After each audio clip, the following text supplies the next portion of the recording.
మనం హెర్నియా సిరీస్లో భాగంగా మన ఫస్ట్ వీడియోలో అసలు హెర్నియా అంటే ఏంటి, కడుపులో హెర్నియా ఎందుకు వస్తుంది అనేది డిస్కస్ చేసుకుందాం. ఈరోజు వీడియోలో హెర్నియా డెవలప్ అయ్యేటప్పుడు అది ఏ ఫేజెస్ ఆఫ్ డెవలప్మెంట్లో ఉంటుంది, ఎగ్జాక్ట్లీ అసలు ఏం జరుగుతుంది, ప్రెషర్కి వీక్నెస్కి సంబంధం ఏంటి, హెర్నియా కొందరిలోనే ఎందుకు వస్తుంది, కొందరిలో ఎందుకు రాదు, అండ్ హెర్నియా వన్స్ వచ్చాక ఎందుకు ఇంకా పెరుగుతూనే ఉంటుంది తప్ప తగ్గదు అనేది డిస్కస్ చేసుకుందాం.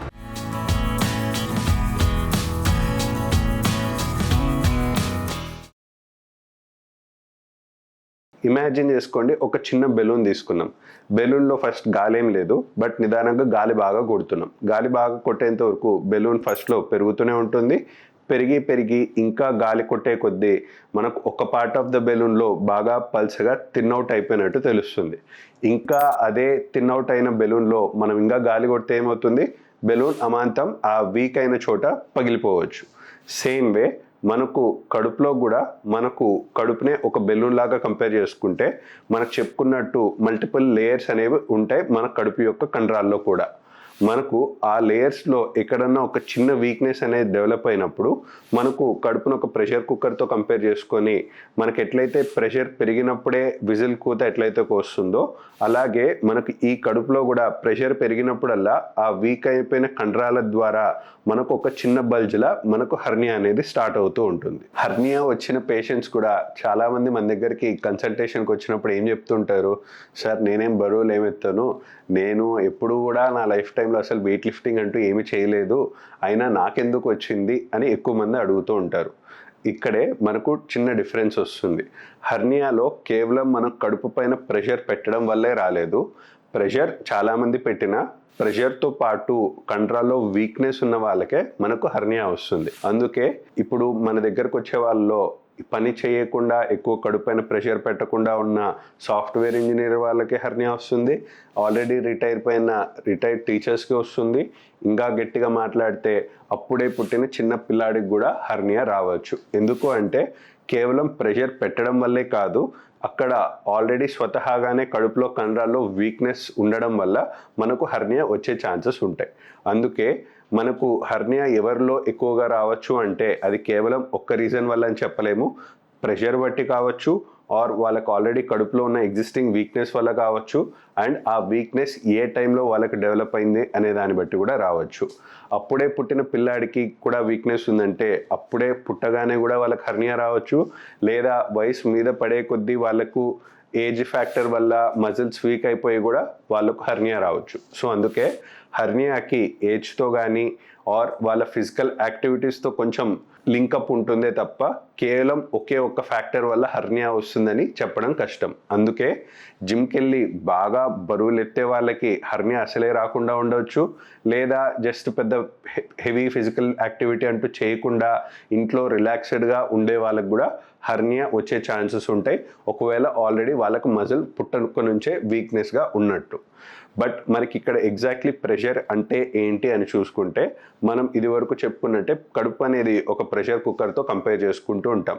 రైట్ ఫ్రమ్ ద టైం మన డే స్టార్ట్ చేసేటప్పుడు ఏం చేస్తాం, బెడ్ పై నుంచి లేచేటప్పుడు కడుపు పైన ప్రెషర్ పడుతుంది, లేవగానే స్నానం చేయాలి, బకెట్కి నీళ్ళు ఎత్తుతున్నాం, ప్రెషర్ పడుతుంది, బైక్ని స్టార్ట్ చేయడానికి కిక్కు కొడుతున్నాం, ప్రెషర్ పడుతుంది, అండ్ మోషన్ కానీ యూరిన్ కానీ వెళ్ళాలన్నప్పుడు లోపల ఉన్నది బయటికి రావడానికి ప్రెషర్ పడుతుంటుంది, వాంతి చేసుకున్నప్పుడు ప్రెషర్ పడుతుంటుంది, దగ్గినప్పుడు ప్రెషర్ పడుతుంటుంది, ఇలా చిన్నగా మనకు తెలియకుండా చిన్న చిన్న యాక్టివిటీస్తో కూడా ప్రెషర్ పడుతుంటుంది. సో హెర్నియా ఏదో ఒక్క రోజులో వచ్చిన డిసీజ్ కాదు, చాలా మంత్స్ ఆర్ ఇయర్స్ టుగెదర్గా ప్రెషర్ పెట్టి వీకెండ్గా ఉన్న మజిల్ కనుక అక్కడ ఓపెన్ అప్ అయిపోతే దాన్నే మనం హెర్నియా అంటాం. ఇంకా డీటెయిల్గా చెప్పుకోవాలి అనుకుంటే సపోజ్ మనం ఒక టైర్ని తీసుకుందాం. కార్లో టైర్ ఉండగా లోపల గ్యాస్ అనేది ఉండడం వల్ల టైర్ మొత్తంలో కూడా ప్రెషర్ ఉంటుంది.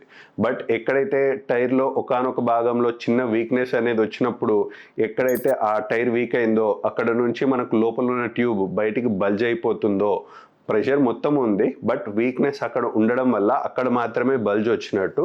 కడుపులో కూడా మనకు ప్రెషర్ అనేది మొత్తం కడుపులో ఉంటుంది, బట్ ఎక్కడైతే ఆల్రెడీ వీక్ అయిన చోట ఉంటుందో ఆ వీక్ అయిన చోట ప్రెషర్ తక్కువగా ఉంటుందనే ఉద్దేశంతో లోపలున్న కండరాలన్నీ బయటికి ఆ ప్రెషర్ ఫ్రీ జోన్లో వెళ్తూ ఉంటాయి. కాబట్టి మనకు ఏజ్ గడిచే కొద్దీ మనకి ఎట్లయితే టైర్కి పంక్చర్ అయితే లోపల గాలంతా బయటికి పోయినట్టు, అలాగే హర్నియాలో కూడా కండరాల్లో పంక్చర్ అయిపోయినప్పుడు లోపల ఇంకా అక్కడ ఫ్రీగా ఉంటుంది కాబట్టి ఇంకా కూడా పేగులు అక్కడ నుంచి బయటికి జారే ప్రమాదం ఉండి ఇంకా మనకు వయసు గడిచే కొద్దీ ఆర్ టైం గడిచే కొద్దీ హర్నియా పెరుగుతుందే తప్ప తగ్గే సమస్య ఉండదు. ఇంకొక చిన్న ఎగ్జాంపుల్తో కంపేర్ చేసుకుంటే, సపోజ్ మనకు ఒక క్లాత్, ఒక బట్టలు ఉన్నాయి, బట్టలు కొంచెంగా చిన్నగా చినిగాయి అనుకుందాం. ఇప్పుడు అలా చినిగిన బట్టల్ని మనం అలాగే వదిలేస్తే పర్వాలేదు, కానీ అదే బట్టల్ని మళ్ళీ మళ్ళీ వేసుకుంటూ ఉంటే దానిపైన ట్రాక్షన్ అంతా పడి చిన్నగా చినిగింది కాస్త పెద్దగా ఎట్లయితే ఛాన్సెస్ అయి ఉంటాయో, అదేవిధంగా మనకు హర్నియాలో వేర్ అండ్ టేర్ అనేది మన మజిల్స్ పైన ఉండనే ఉంటాయి. కాబట్టి వయసు గడిచే కొద్దీ మనకు హర్నియా ఖచ్చితంగా పెరిగే ఛాన్సెస్ ఉంటాయి. సో టు కంక్లూడ్, హర్నియా అనేది కేవలం ఒక ఫ్యాక్టర్ వల్ల మనం దగ్గామో బరువులు ఎత్తామో అన్నట్టు రాదు. ఎందుకంటే ఎక్కువ మంది మన దగ్గరకు వచ్చి ఏమంటారు, సార్ జిమ్కి వెళ్ళి బరువులు ఎత్తాను దాని తర్వాతే వచ్చింది అంటారు. కానీ చిన్న రియాలిటీ ఏంటంటే, జిమ్కి వెళ్ళడం వల్ల మనకు త్వరగా హర్నియా ఉందని, వీక్నెస్ ఉందని మనం త్వరగా గుర్తించి వచ్చామే తప్ప కేవలం జిమ్కి వెళ్ళి బరువులు ఎత్తడం వల్లనే హర్నియా వచ్చినట్టు కాదు. జిమ్కి వెళ్ళడం వల్ల ఉన్న జబ్బు త్వరగా బయటపడినట్టు మీనింగ్. సో ఏ ఏజ్లో అయినా, ఏ ఏజ్ వారికైనా రిస్క్ ఫ్యాక్టర్స్ ఉన్నా లేకున్నా కూడా హర్నియా డెవలప్ అయ్యే ఛాన్సెస్ అనేవి ఉంటాయి. నెక్స్ట్ హర్నియా సిరీస్లో భాగంగా మనకు హర్నియా కేవలం గజ్జల్లో కానీ, బొడ్డు దగ్గర కానీ ఆర్ కడుపులో ఆ భాగంలోనే రావడానికి పర్టికులర్ రీజన్స్ ఏముంటాయి అనేది డీటెయిల్గా డిస్కస్ చేసుకుందాం.